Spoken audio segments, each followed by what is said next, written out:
نستعينه ونستغفره ونعوذ بالله من شرور أنفسنا ومن سيئات أعمالنا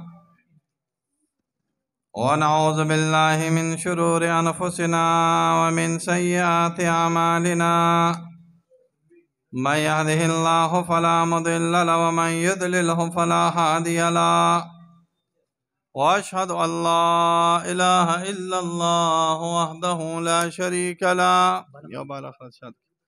وأشهد أن محمدا عبده ورسوله أما بعد فأعوذ بالله من الشيطان الرجيم بسم الله الرحمن الرحيم فانكحوا ما طاب لكم من النساء مثنى وثلاث ورباع وقال رسول الله صلى الله عليه وسلم النكاح من سنتي أو كما قال رسول الله صلى الله عليه وسلم وقال رسول الله صلى الله عليه وسلم فانكحوا الودود الولود أو كما قال رسول الله صلى الله عليه وسلم إن الله وملائكته يصلون على النبي يا أيها الذين آمنوا صلوا عليه وسلموا تسليما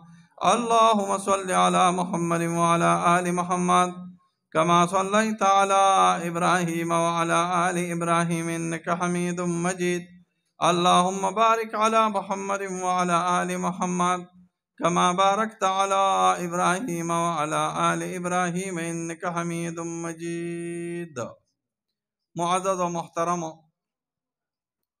او زما مخامخ او شاته ډیر زیات معزز او محترم علماء کرام، حافظان، قاریان صاحبان، عام دیندار اولس، مفتیان صاحبان، الله پاک چې ستاسو دا مجلس د خیر او د برکتو ګرځي او سره د مام الله تعالی د هر قسم مشکلات او تکالیفونو په امان کې اوسات. معزز او ستړي ما یو څو خبرې وکم. د موقع مناسبت سره ما آیات ته الله تعالی د کتاب مقدس وی او د موقع مناسبت سره ما حدیث ته رسول الله صلی الله علیه وسلم وی. د آیات کې او د حدیث کې الله او د الله رسول صلی الله علیه وسلم د شرعي نکاح بیان کړی دی او د شرعي نکاح بیان د الله پیغمبر صلی الله علیه وسلم په خپل زبان مبارک باندې د سنت په توګه باندې امت ته ښیي.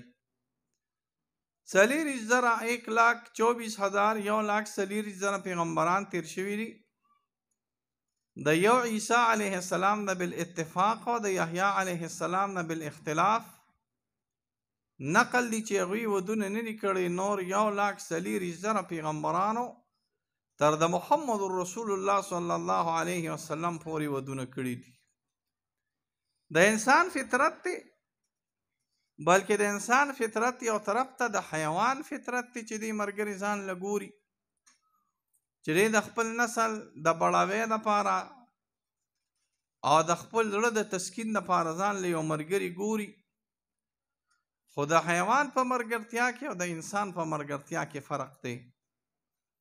د انسان مرګرتیا تر عمره پورې څونه دینونه چې دي، څونه مسالک چې دي، څونه مذاهب چې دي، هغې کې دا مرګرتیا تر صحته پورې وي، څو پورې چې د شریعت یا د قانون مناسب دا مرګري دې بدل کړي نه وي. او د ځناورو مرګرتیا د یو وخت وي، د یو ورځې وي، د یو ټایم وي. ځناورو کې هم بعضې داسې ځناور شته چې هغه د خپل ملګري سره نر د مادې سره او ماده د نر سره ډېر وخت تېروي او بل نر ورته پرېږدي. نو بعضې ځناورو کې داسې هم شته، خو عموما د ځناورو فطرت داسې نه دی راغلی. انسان ځان له یو ملګري ګوري که هغه په هره طریقه وي.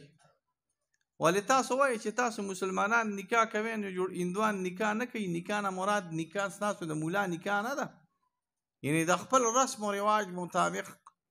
عیسایان د خپل رسم و رواج مطابق نکاح کوي. واده به ورته وي، د نکاح دا لفظ به ورته نه استعمالوي. یهودیان د خپل رسم و رواج مطابق واده کوي. هندوان د خپل رسم و رواج مطابق واده کوي. هندوان چې واده کوي نو د جینۍ دا لوپټه د هلک په کمیس پورې نه وتړي او د هندوانو مولا ته بامبړ وایي بامبړ پانډت ورته وایي څه وایي ورته پانډت سادو هغې ته وایي چې داسې بزرګ وي او جوګي دا جادوګر ته وایي او برحمن قومي مولا ته وایي او چې کوم د بوت عبادت کوي او د دوی د مذهبي رسمونه ادا کوي نو دې ته پنډت جي وایي د جومات عام مولا ته دوی پنډت مولا نه ګورئ چې خبره کومه او موږ به په پخوا زمانه کې ورته بامبړ وي او زموږ په دې علاقو کې دوه کنځلې ډېرې مشهورې وي او یو کنځل خو اوس عام شو څوک پرې بد هم نه ګڼي هغه یو باندې اوس هم بد ګڼي یو به هم خلکو ته وي یا د وابیز ویه نو چې وبه مې د وابیز ویه نو جګړې به په دې کې وي ما ته د وابیز وی وي او یو به مې یا د بامبړ زویه بامبړ د هندوانو مولا ته وایي ښه دا یاد ساتئ د هندوانو کوم مندرې چې وي مندر دوی ورته درمساله وایي درمساله اصل کې درمشاله ده دا په تنګي کې موجود و موږ به ورته درمسال وي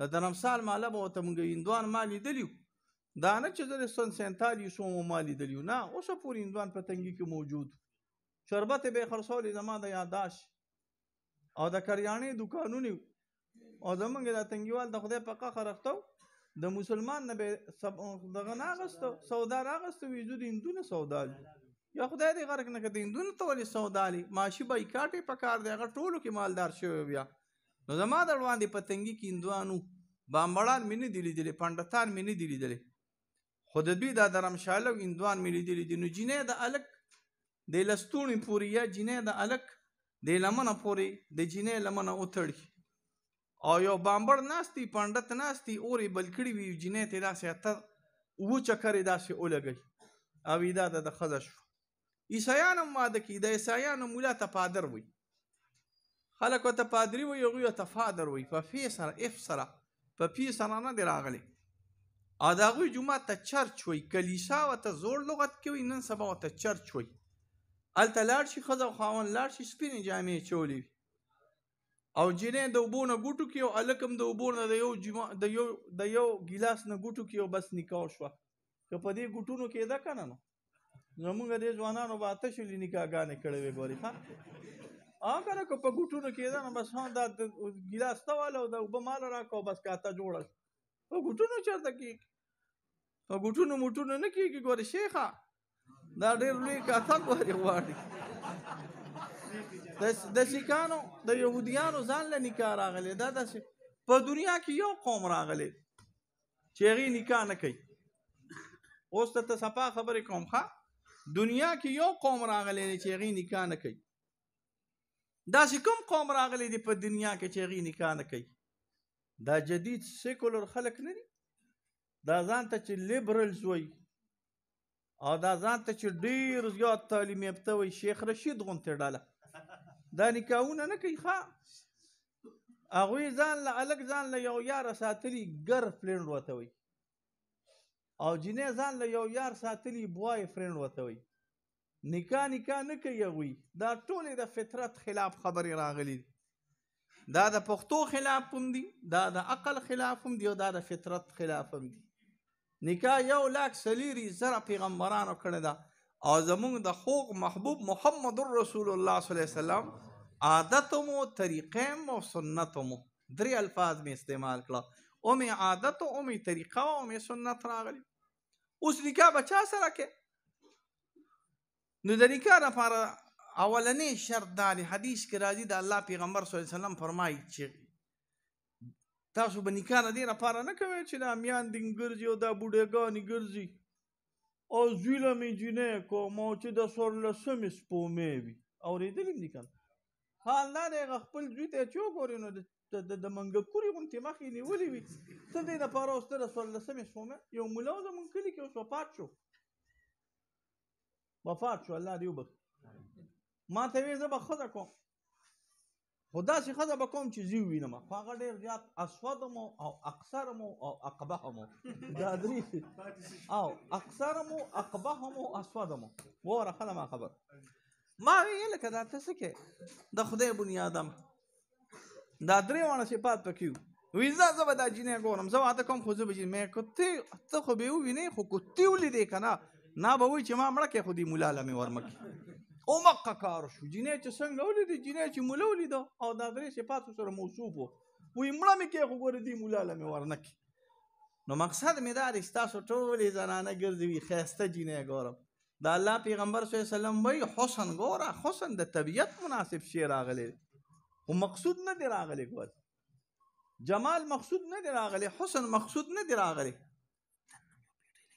مړه بدن نه باندې سکو بس چې دې ته ووایو دا کافي دي. الله دې خوشحاله کړي.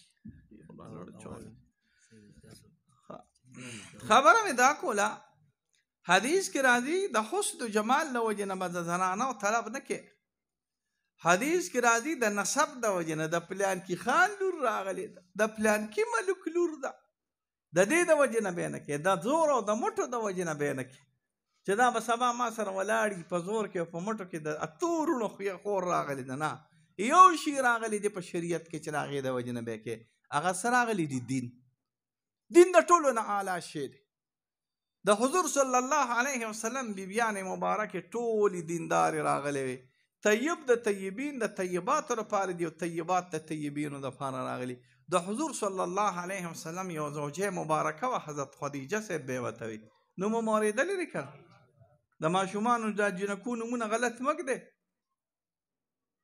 کلثوم نوم یږدئ، عایشه نوم یږدئ، فاطمه نوم یږدئ، خدیجه نوم یږدئ، رقیه نوم یږدئ، دا نومونه یږدئ.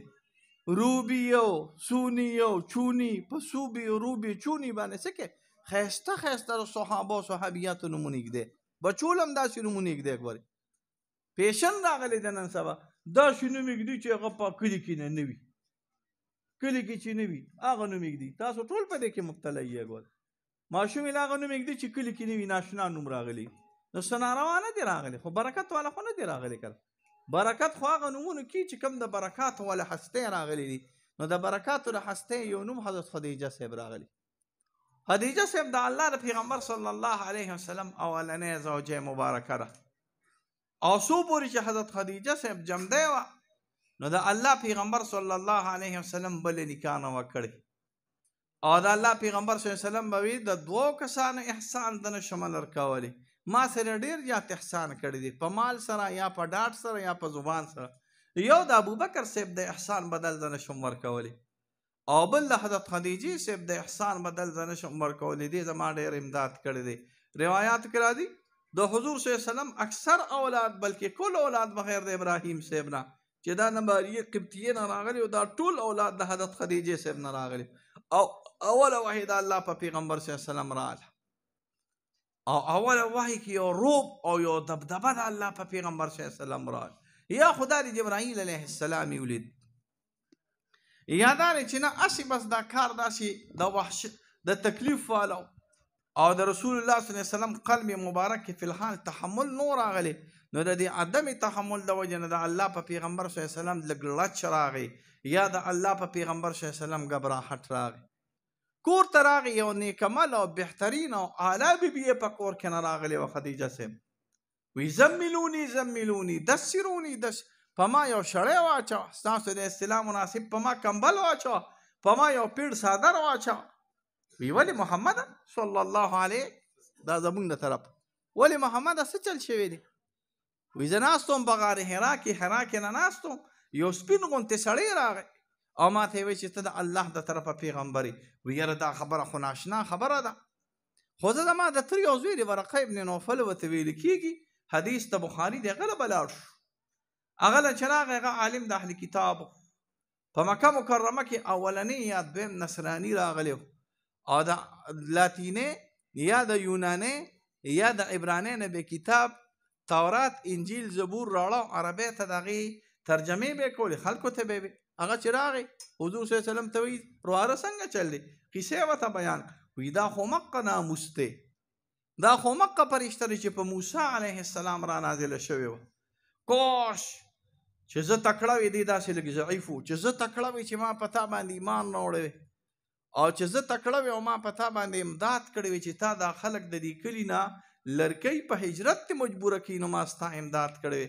دا الله پیغمبر صلی الله علیه وسلم ته فرمایي ولې ما به خلک لر کوي او تا به خلک لر کوي او چې ما ستا امداد کړی روایت کې راځي واپس چې راغی نو حضرت خدیجه صاحب د الله پیغمبر صلی الله علیه وسلم له ډاډ ورکوي مه خفه کېږه محمده صلی الله علیه وسلم ستا غوندې سړی الله تعالی نه خرابوي یو خدای دې ته د مظلوم سره همیشه امداد کې د کونډو د رونډو تپوس کې او همیشه د حق په ځای باندې ولاړ او باطله خبره نه کوي څوک چې د حق په ځای باندې ولاړي باطله خبره نه کوي د کونډو د رونډو امداد کوي او د یتیم تپوس کې هغه الله تعالی خرابېدو نه ورکوي ته مه خرابوه ته خفګان مه کوه تا به الله تعالی خرابېدو ور نو زنانه څه راغلي هوښیاره راغلي چې هوښیاره زنانه وه نو د هوښیاره مشوره یې ورکړه دغه شانتې چې د زنانه هوښیاره وي نو د انسان راحت په دې کې نه راغلی د حضرت علي صاحب تفسیر دا راغلی دی اللهم ربنا آتنا فی الدنیا حسنه وفی الآخرة یا الله په دنیا کې مراله د خیر ژوند راکړي نو په دنیا کې د خیر ژوند څه راغلی دی تاسو ته پته ده دینداره نیکعمله صالحه بیبي دا د الله تعالی د نعمتونو نه نعمت راغلی یو صحابي راغی د الله پیغمبر صلی الله علیه وسلم ته ویل د الله پیغمبره زه واده کوم وی ښه واده کوي وی خو د انسانونو لږ ځان وساته د دې په سترګو کې لږ شینوالی راغلی او دویم نمبر د قریشو زنانو سره نکاح وکړه دا ډېرې عفتناکې دي چې کور کې ګرځي راګرځي نو د سړي په زړه جمع راغلی وي او چې بار لاړ شي خاوند یې بار لاړ شي نو دا د انسان د حیا او د مال او د بچو حفاظت کې د هغې سره واده وکړه نو ګوره یو څو صفات یې بیان کړه یو صفت یې دا بیان کړه چې د انسان په نړه جمع راغلي چې کور کې ګرځي او زمونږ زنانه عکس کوي خفه کېږي مه ګورې ښه چې کور کې ګرځي نو چې وردن نه شي نو لاس به د سوټو ډکي پوزه به د سوټو ډکی نه ځان پاکوي چې وردن نه شي ته به داسې بلا راته ګرځي راګرځي او چې بار ته وځي نو ځان ته به برش ونیسي ګورې هلکه داسې ده او که نه ده دا خدای غټې ظالمې ځان ته برش بار مه نیسه خاوند ته ځان خشته که چې خاوند ته دې ځان خشته که نو ستا دا ژوند به هم سم وي خاوند ته چې دې ځان خشته که د خاوند تبه به دې بل طرف ته اوړي روړي نه نور خو پوهېږې که نه دا خلکو دا تبې ولې اوړي روړي زه ورته دا اتو رکاتو والا وایم تاسو ما په دې اصطلاح پوهېږې اتو رکاتو څه ته وایي یو ښځه وه د دې ښځو داسې چلي چې دا مخ یې سپین او چې د مرۍ ته او د لاسونو ته وګورې نو تک تور راغلي پوډر موډر یې مږلي وي هر څه چې خو بس لاسونه هم تک تور وي او دا مرۍ هم تکه توره راغلي نو یو ښځه داسې نه چینی داسې ناسته وه او مخ یې ډېر سپین راغلی نو دا نورې ښځې ورته وایي څنګه چل دی دا مخ دې څنګه سپین راغلی وایي دا د شپې اته رکاته تهجد کومه که نه مخ مې ځکه سپین راغلی څه رکعه اته رکعت نو یو بوډۍ والا راغلی بچیه داسې چل کوه چې د اتو رکعتو په ځای 14 کوه چې د دې مخ سره دې دا ګردن هم دا مرۍ دې سپینه شي که نه نو مرۍ دې تکه توره راغلې ده او نوره سپینه راغلې نو زمونږ دا چې بار وځي که نه نو دا دې ته زه اته رکعتي زه وایم پوهېږې و چې مخ یې ویني نو طالب په ځان بیا نه پوهېږي چې دا څه شی روان قاري صاحب دماغ کار نه کوي دا خو قاریان هسې زه تاسو له یم هلکه شیخه دماغ دې کار کوي وایې که نه دماغ دې کار نه کوي 3 ګنټې د سړي دماغ کار نه کوي چې دا مې څه شی لیدلی هغه چې ستا ښځه په خپله ښایسته راغلې وي شیخه چې ښځه دې په خپله ښایسته راغلې وي نیکعمله دا تا پورې خو دا ټول خلک ښه دي څه چل نه کې ستا راویتوب د کېنې ګورې ښه نو چې تا کې په خپله ښځه دې مزېداره راغلي ښایسته وي نو بیا په نورو باندې څه کې خو چې ښځه دې بېدینه وي بدعمله وي سقاپټې وي ستا د حیا او ستا د عزت خیال نه ساتي نو داسې ښځې دې الله تعالی په امان کې وساتي تاسو ما نه خفه کېږئ مه ښه خو کار ګورې ټول دې موبایل روان کړی دی څه روان کړی دی موبایل مونږ خو علامه اقبال و هغه له د کالج دا خشته خشته هلکان لاړل په هغه زمانه کې په هندوستان کې دا انګریزان راغلي په پردې پورې به خلکو ټوکې کولې چې ټوکې کولې هلکان وله ورغلو وي تاسو دې جینکو ته وایئ چې پرده وکړې د جینکو د پردې څه ضرورت راغلی دی وي ته د جینکو غم کې زه وایم چې تاسو هم بورقې په سر کې د ظالم زامنو د جینکو مثال ستاسو راغلی دی نو پخوا به مونږ د هلکانو پخوا به مونږ د جینکو څوکیداری کول او پخوا به مونږ د د جنکو اوس په د جنکو سره د څه څوکیدارۍ کوي؟ د هلکانو څوکیدارۍ به کوي. پخوا به د هلکانو سره موبایل یې خفه کېږي ما نه مه ګورئ. اوس ګورئ یاد ساته څونه جنکۍ چې دي او څونه زنانه چې دي نو موبایل هلکه شته خو نشته شته. ټچ موبایل هلکه نو ټچ موبایل نه تاسو سپین ږیري څه خبر یې چې هغې کې څه دي؟ هغې کې د ټولې دنیا څونه په فیسبوک باندې د میسنجر سره چې د ټول ښایسته هلکان دي د دې جنکو سره یارانې راغلي دي. نو تاسو خدای ته وګورئ، رسول ته وګورئ، پیر بابا صاحب او کاکا صاحب ته وګورئ. پیر بابا زیم او کاکا صاحب حزب الله جان استاد دی، دا زه خبره کوم. زه کله ناکله د طالبانو ته یم پیر بابا مو وخه او کاکا صاحب مو وخه. نو پیر بابا زیم او کاکا صاحب څوک راغلی دي؟ حزب الله جان بولي.